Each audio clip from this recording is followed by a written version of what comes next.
미 정부가 북한의 특별한 요구 사항을 담은 비핵화 시간표를 제시할 것이라는 보도가 나온 지 얼마 지나지 않아서 폼페이오 국무장관이 북한 비핵화의 구체적인 시간표를 설정할 계획이 없다고 밝혔습니다. 한미 연합훈련 중단 문제가 화두로 부상한 가운데 오늘 한미 방위비 분담 협상이 시작됩니다. 관련 내용을 전문가와 함께 짚어보겠습니다. 전현준 우석대학교 초빙 교수, 민정훈 국립외교원 교수 모셨습니다. 두 분 안녕하십니까? 네, 안녕하세요. 오셨습니까? 민 교수님, 일단 이 한미 방위비 분담 협상에 대한 이야기 먼저 해봐야 될 것 같습니다. 4차 회의가 오늘 시작이 되는데 비용 문제, 트럼프 대통령이 굉장히 민감한 표현을 많이 썼기 때문에 어느 때보다 좀 집중도가 높아지는 것 같습니다. 네, 그렇습니다.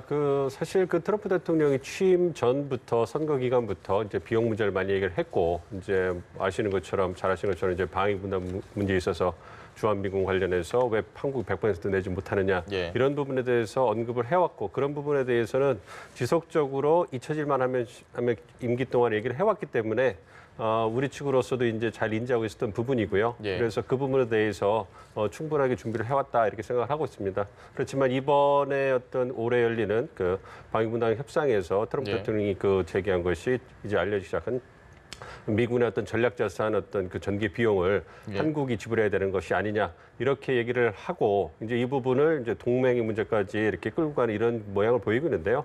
그 부분에 대해서 우리 정부는 명확한 원칙을 갖고 있다고 생각을 하고 있습니다. 동맹은 동맹의 문제고 그다음에 트럼프 대통령이 한 것은 비용의 문제. 즉 안보의 문제를 비용으로 하기 때문에 그 부분은 우리 정부에서도 이제 투 트랙이라고 하죠. 그래서 이제 안보와 동맹 문제는 따로 떼어놓고 비용 문제는 그 부분에 대해서 따로 접근하고 있기 때문에 원칙을 두고 접근하고 그리고 저희가 충분하게 논리를 잘 개발해서 준비해 온 걸로 알고 있습니다. 그래서 작년에 저희 외교원에도 팀들이 와서 협의하는 것을 들어보고 했을 때 충분하게 논의가 잘 돼 있었고 그렇기 때문에 지금 협상에서도 이제 미국 측이 얘기한 전략자산 문제 때문에 좀 논의가 길어지고 있긴 하지만 그래도 어느 정도 만족할 만한 합의가 나오지 않을까 생각을 하고 있습니다. 그렇지만 협상이라는 것이 한쪽이 100%만 주시는 부분은 아니기 때문에 그러니까 양쪽이 모두 다 이렇게 만족할 수 있는 수준에 납득할 수 있는 수준의 결과를 이끌어낼 수 있을 거다 이렇게 보고 있습니다. 알겠습니다. 지금 한미 연합훈련도 중지되고 있는 상황에서 이 방위비 분담금 문제 어떻게 해결될 거라고 보시는지요? 한미 연합훈련이 이제 축소되기 때문에 전략 자산이 전개되는 그런 부분들에 대한 비용은 정말 빠져야 되겠죠. 물론 이제 우리가 모든 비용을 부담하면 좋죠.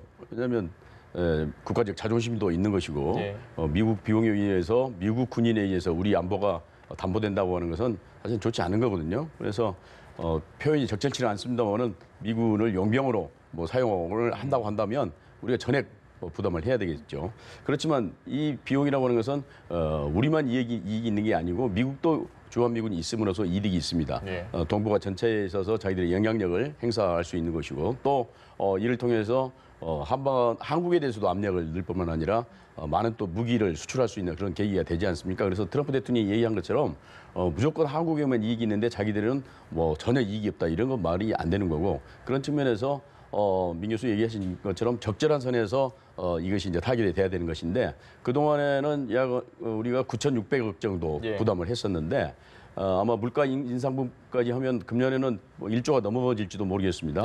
근데 이제 이건 직접적인 비용인 거고 간접 비용, 다시 말하면 미군들이 사용하는 부지라든가 톨게이트 통과 비용이라든가 다른 여러 혜택이 많이 있거든요. 미군에게 주어지는 이것까지 합치면은 사실은 약 한 1조 5천억 정도를 부담한다고 하는 것이 또 일부 주장이 있어요. 그러니까 아마 미군이 주둔하는 총 비용이 연간 약 한 2조가 좀 넘는다고 한다면 우리가 70% 정도 부담하는 거 아니냐 이런 주장이 또 있습니다. 물론 트럼프 대통령은 100% 내야 된다고 말씀은 그렇게 하지만 그건 이제 말이 안 되는 거죠. 어쨌든 이번에 이제 전략자산 전개 문제 그다음에 축소 문제 이런 것들을 합친다고 한다면 그렇게 많이 증가가 될까 하는 생각도 또 해봅니다. 다만 전년도 그러니까 2016년도 물가 인상, 소비자 물가 인상분을 반영을 해서 이번 협상에서 이제 그걸 반영을 하게 됩니다. 그래서 대개 한 2% 정도, 3% 정도 반영이 되기는 됩니다만은 이것이 이제 한번 타결이 되면 5년간 이게 이제 유효할 겁니다. 앞으로 그렇기 때문에 이제 협상을 잘 해야 될 거고 강경화 외무부 장관께서도 적절하게 양국 간의 어떤 입장이 손상되지 않는 범위 내에서 잘 협상을 하겠다 그렇게 얘기를 했기 때문에 좀 두고 보겠습니다. 알겠습니다. 민 교수님 지금 저희 자막에 이 42%를 지금 우리 측은 이야기를 하고 있고 이걸 50%까지 올리자는 게 미국의 주장이면 그 직접적인 비용 한 8% 정도 차이가 나거든요. 이게 금액적으로 그렇게 좀 많은 돈인가요? 이 부분이 좀 궁금할 것 같습니다. 글쎄 그 퍼센테이지에 있어가지고 이제 몇백억이라든지, 그러니까 예. 아까 정 교수님 말씀하신 것처럼 작년에 2017년에 저희가 약 9,500억 정도 부담을 했습니다. 이제 예. 그 부분에 대해서 더 증액 해달라. 근데 이제 물가 인상분을 고려하면 약 1조 원이 될 것이다 이런 부분이 있었는데 거기서 더 올려달라고 했을 때, 그러니까 돈 액수가 그 사실은 저희가 가진 국방비 전체라든지 예. 운영하시는 그 비용을 따진다면 그렇게 큰 문제가 되는 건 아니지만 그래도 이 협상을 할 때 원칙이지 않겠습니까? 네. 그러니까 우리 정부가 91년부터 이제 그 미군, 주한미군의 그 주둔에 있어서 시설과 그다음에 또 구역을 제공하는 데 들어가는 돈을 제공해주고 있는 예. 겁니다. 그렇기 때문에 그 부분에 관련해서는 어느 정도 융통성 있게 아까 정 교수 말씀 것처럼 직접적인 비용이라든지 간접적 비용 같은 것도 저희가 고려를 해서 지불을 하고 있는데 네. 이 부분에서 전략자산 전개라든지 그러니까 저희가 원칙상에서 벗어나는 부분을 얘기하고 있기 때문에 만약 그 부분이 8%에 들어간다면 저희 쪽에서는 굉장히 난감한 입장이 되는 것이죠. 그러니까 아까 정 교수 말씀하신 게 우리가 100% 내주면 좋겠다는데 저는 그거에 대해서 좀 다른 생각을 갖고 있습니다. 왜냐하면 네. 저희는 이제 용병을 산 게 아니라 동맹이기 때문에 저 아까 정 교수 말씀하신 것처럼 주한미군의 한국에 주둔함으로써 가지고 있는 미국 측에서 이거 충분히 있거든요. 그러니까 미군이 어떤 자신들의 어떤 전력, 상시화된 전력을 운영하는 데 있어서 한국만큼 잘 훈련된 정리화된 군을 찾기가 쉬운 것도 사실 쉽게 어려운 것도 예. 사실이고요. 그리고 동북아에서 미국이 가지는 전략적 이익도 사실이고, 그리고 미군이 해외에 주둔함으로써 어떤 그 미국민에게 트럼프 대통령이 강조하는 부분이죠. 미국민이 부담하는 세 비용이 늘어나는 게 아니라 줄어들고 있습니다. 왜냐하면 우리 쪽이 부담을 해주고 있기 때문에 예. 그런 부분을 고려한다면 사실은 우리가 정말 많은 걸 주고 있는 상황이에요. 네. 그렇기 때문에 이제 그렇지만 우리가 동맹이라든지 어떤 미국이 어떤 한반도라든지 동부아에 있어서의 어떤 전략적 어떤 균형제에서 역할을 고려해서 저희가 많은 부분을 탄력적으로 운영해 주고 있기 때문에 원칙상에서 해결하는 게 맞는 거지. 그러니까 트럼프 대통령이 얘기하는 것처럼 8%에 저희가 원칙상으로 받아들일 수 없는 부분이 들어간다. 그러면 그것이 액수가 얼마 되든 간에 사실 저희 쪽으로서 굉장히 원칙이 깨지는 부분이기 때문에 난감한 부분이 되는 것이죠. 그래서 그 부분에 대해서 조율이 될 거고 이제 물가 상승분이라든지 어느 정도의 어떤 그 탄력적 조정은 가능할 수 있다고 생각을 하고 있습니다. 이거 이제 알겠습니다. 그동안에 보면 지나치게 이 주둔비를 많이 이렇게 미국이 가져감으로써 네. 그걸 다 사용하지 못합니다. 그래서 지금 평택기지가 건설되면서 약 2조 원 정도 비용이 우리가 됐는데 물론 거기에 이제 그동안의 그 잉여금들을 평택기지 건설하는 데 투입을 했습니다. 약 네. 7,300억 정도를. 근데 그건 그동안에 미군이 남긴 돈입니다. 그게. 그러니까 매년 9,600억 정도 가져가가지고 예. 미군이 다 그걸 쓰지를 못해요. 그러니까 이제 저희들도 이제 연구원에 있을 때 예산을 딸 때 보면 예. 가능하면 예산을 많이 따려고 그럽니다.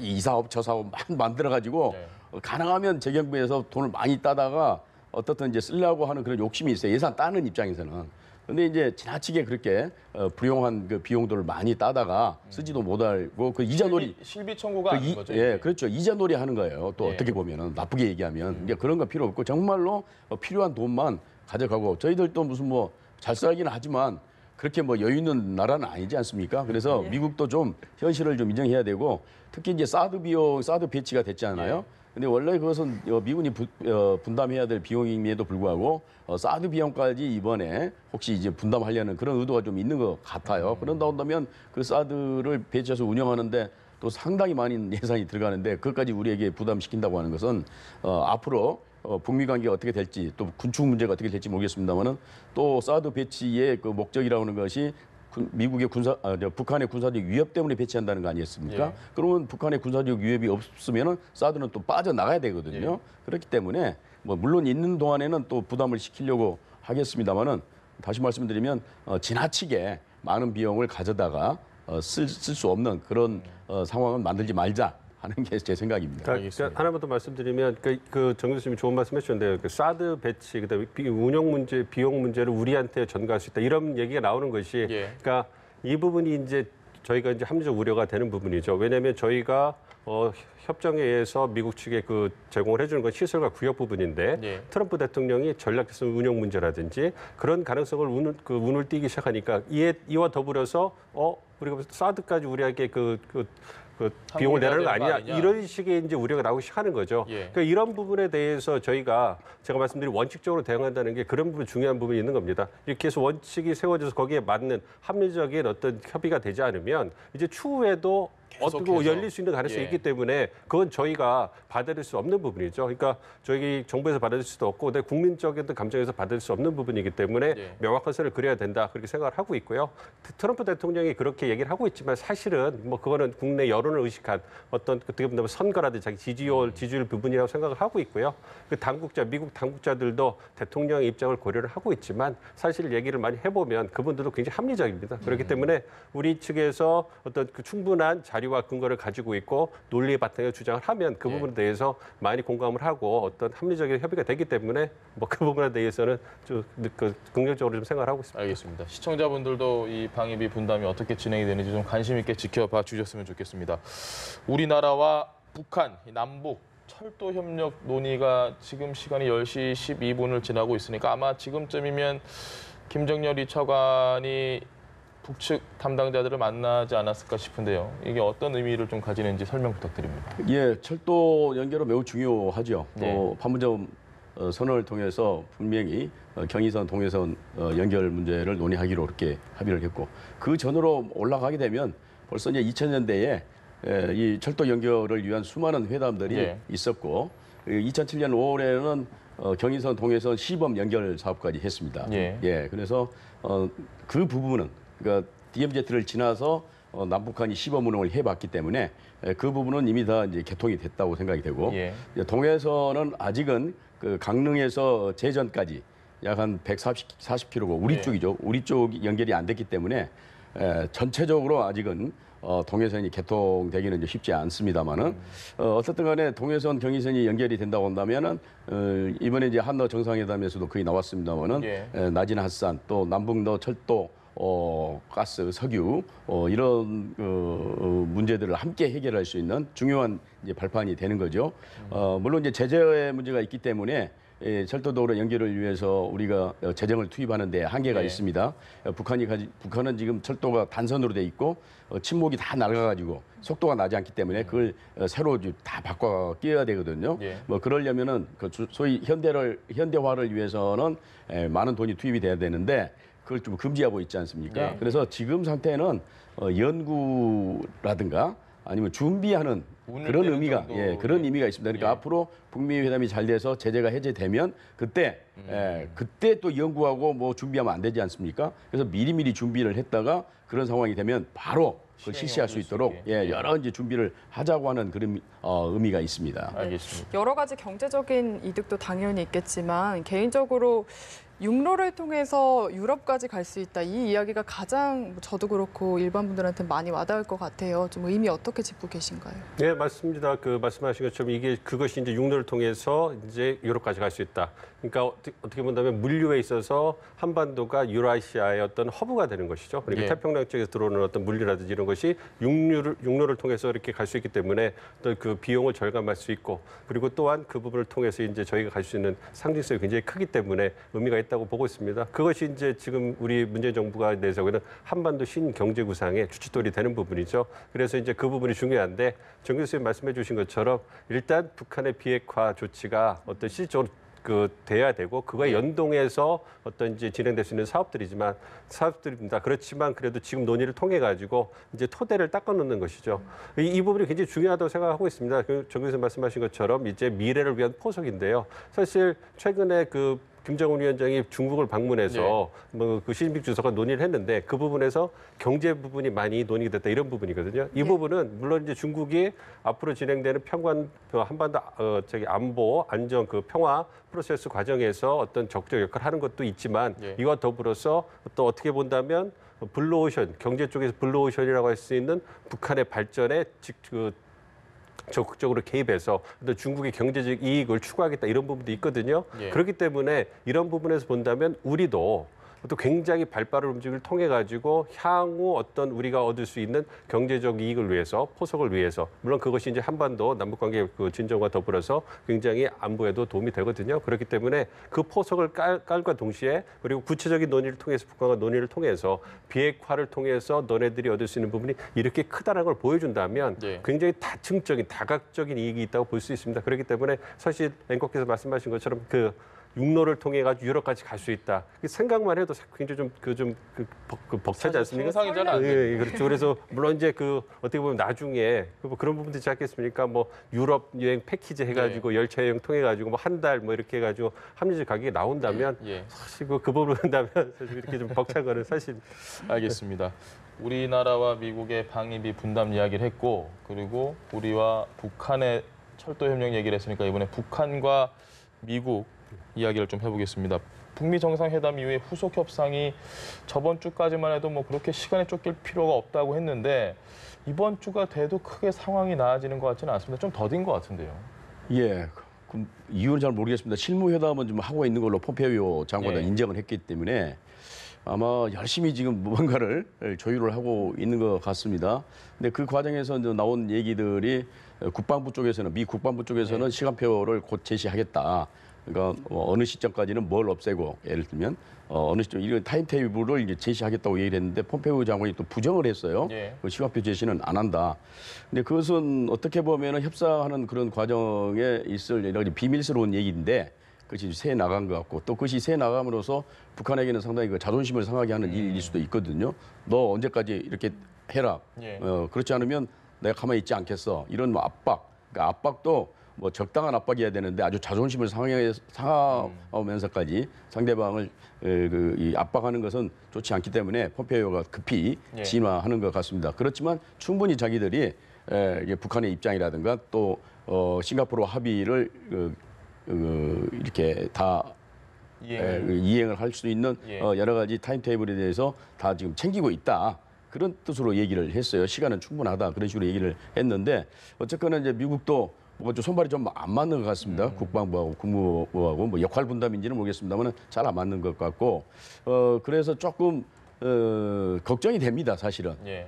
물론 북한이 뭘 이행을 안 하려고 한다, 시간 끌기 한다 그런 얘기도 있지만 그건 그런 것 같지는 않아요. 미국이 정확히 북한이 어떠한 그 단계를 밟았을 때 거기에 상응해서 미국이 뭘 해줄까에 대해서 미국이 정확한 로드맵이 없는 것 같습니다. 왜냐하면 왜 그러냐면 미국 입장에서는 북한이 원하는 단계별 동시적 해결 방법이라고 하는 것을 미국은 아주 싫어하거든요. 그러니까 그걸 피하고 안 하려고 하다 보니까 이게 뭐 자꾸 꼬이는 것 같아요. 근데 사실은 북한 입장에서 보면은 자 초기 단계에 그러니까 약 3개월 내지 4개월 내에 북한이 가지고 있는 핵무기 뭐 5개, 6개 예. 예를 들자면 핵물질 뭐 일정 양 이런 것들을 폐기하고 밖으로 빼냈을 때 당신은 우리들에게 뭘 해줄 거냐 이런 요구를 자꾸 할 거란 말이에요. 근데 지금 종전선언도 없고 평화협정 얘기도 없고 뭐 거의 뭐 얘기가 없고 물론 한미합동 군사훈련 뭐 연기 서스펜드 연기라든가 그런 일부분의 뭐 사탕은 지금 주고 있지만 북한이 원하는 것은 그런 정도는 또 아닌 것 같습니다. 예. 그건 당연히 그건 하는 거고 또 체제안전 보장이랄까 그 대북제재 해제 문제와 관련돼서 뭔가 가시적인 뭐 성과라든가 보이는 뭘 달라고 북한은 자꾸 요구할 텐데 미국은 그걸 줄 수 있는 마땅한 사탕이 없습니다. 사실상 그렇기 때문에 뭔가 지금 엇박자가 나고 있는 상황이지 않겠는가 한번 그렇게 추측을 해봅니다. 알겠습니다. 그래서 이 비핵화 시간표와 관련해서도 말이 다르다 이렇게 좀 예상을 하시는 건데요. 그렇습니다. 그러니까 국방부 쪽에서는 좀 강하게 좀 압박을 하고 싶은데 네. 실제로 지금 회담을 하는 측은 국무부거든요. 예. 근데 국무부 입장에서는 조금 난처한 그런 그 비밀스러운 내용이 빠져나간 것 같아요. 네. 알겠습니다. 교수님도 비슷한 생각이신가요? 저는 좀 생각이 좀 다른 편입니다. 왜냐하면 그 타임테이블 관련해서 이제 비핵화 그 시간표 관련해서 폼페이오 장관이 그 북미 정상회담 끝나고 분명하게 그 발언을 했거든요. 네. 2020년 그 최선 2020년에 어떤 주요한 비핵화 성과를 이뤄내겠다 이런 부분에 대해서 딱 선을 그었고 사실 따져보면 그 저희가 굉장히 빠른 그 진행에 의해서 굉장히 많은 일이 짧은 시간에 일어났습니다. 네. 그래서 지금 보면 북미 정상회담이 일어난 지 2주밖에 안 됐거든요. 그리고 그 10일 이후에 폼페이오 장관이 이제 그 아시아 동부아시아 돌아서 이제 회담 성과 부분을 갖다가 이제 동맹국가 관련국들에게 설명을 했고 예. 그리고 그 이어서 이제 그 김정은 위원장이 19, 20일 해가지고 이제 북한 가서 죄송합니다. 중국에서 중국 가서, 예. 북중 정상을 했단 말이에요. 네. 그러면 사실 그거 지나고 나면 이제 일주일 정도도 안 된 시간인데 그러면 지금까지는 어떤 행보를 보였냐면 이제 그 북미 정상회담 성공적으로 개최를 하고 그 부분에 대해서 북한과 미국이 서로가 어떤 동맹국 관련국들에 대해서 이제 설명을 해주고 소통을 했단 말이에요. 그리고 나서 이제 한 일주일 정도 향후 어떻게 이제 실무회담을 해서 비핵화 로드맵을 만들 것인가 시간을 잡아야 되는데 사실 그 시간이 그렇게 충분한 건 아니에요. 일주일도 안 됐기 때문에. 그리고 그 안에 아무 일도 없었던 것도 아니고 사실 그 미국 싱가포르 선언에 들어갔던 네 번째 조항이죠. 어떤 예. 미군 유해 송환에 대해서 좀 굉장히 빠르게 진척이 되고 있지 않습니까? 그래서 그걸 통해서 지금 상황에서는 그 싱가포르 선언에 대해서 양국이 어떤 신뢰를 쌓고 있는 과정이다. 그리고 이제 그 국무부 대변인이 또 얘기한 것은 유해 송환 문제도 얘기하지만 지속적으로 북한과 또 소통하고 있다. 이런 이 부분은 이제 앞으로 다가올 실무회담에서 계속 물밑 접촉을 통해서 얘기를 하고 있다고 생각을 하고 있습니다. 그렇기 예. 때문에 조만간 이제 그 언제가 될 거라고 말씀 못 드리겠지만 이제 폼페이오 장관이 이제 그 북한 쪽에 또 방북을 해서 얘기를 할 거라고 생각하고 있고요. 그리고 2020년을 딱 못을 박아놨기 때문에 그 안에서 사실은 굉장히 축약된 형태의 트럼프 모델이 작동을 해서 제가 생각할 때는 예. 이제 올 말쯤에 어떤 가시적 성과가 나오고 이제 후속 조처가 한두 단계, 많아야 세 단계 정도로 나눠져 단계 조치에서 해결될 수 있지 않을까 보고 있기 때문에 조금만 더 시간을 갖고 본다면 좀 가시적인 조치가 나올 것이다. 이렇게 좀 보고 있습니다. 저희보다도 이제 미국 측에서 압박 여론이 강하기 때문에 그 부분에 대해서도 미국 쪽으로도 굉장히 적극적인 움직임을 보이고 있다 생각하고 있습니다. 알겠습니다. 사실 북미 정상회담까지 워낙 빠르게 돌아가다 보니까 저희가 더 조바심이 되는 것 같습니다. 지금까지 이야기 나눠봤고요. 전현준 우석대학교 초빙 교수 그리고 민정훈 국립외교원 교수와 함께했습니다. 말씀 감사합니다. 네, 고맙습니다.